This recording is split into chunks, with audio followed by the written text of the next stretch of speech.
यस्तो रहेको छ। हुसो लागेको छ, घाम नलागेको अवस्था छ अहिले। यो हेर्न सक्नुहुन्छ मौसमको 6 बजिरहेछ। 6 बजेको अवस्थामा घाम नउगेको अहिले अवस्था रहेको छ। यो त्रिवेणी नदी हो। खेतमा जाँदाखेरिमा यस्तो अवस्था देखियो। आज 6 बजेको हो। यो हुस्सो लागेको यो दृश्य हो। खेतको अवस्था हो। चिसोको अहिले म त्रिवेणी नदीमा मर्निङ वाकतिर छु। अहिले हाम्रो पछाडितिर हेर्न सक्नुहुन्छ हुस्सो लागेको अवस्था रहेको छ। हुस्सो लागिसकेको छ। त्रिवेणी नदी हो।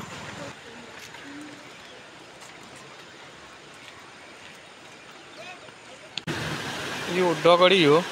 डगडीमा यो माछा मार्नको लागि, माछा फसाउनको लागि यो राखिएको छ डगडी। तिर सानो सानो बच्चाहरू मछरी मारिरहेछन् नदीमा बसेर। हेर्न सक्नुहुन्छ बसेर मछरी मारिरहेछन् बिहानै बिहानै। त्यहाँ जाल पनि एकजना माछा मारिरहेछन् जालले।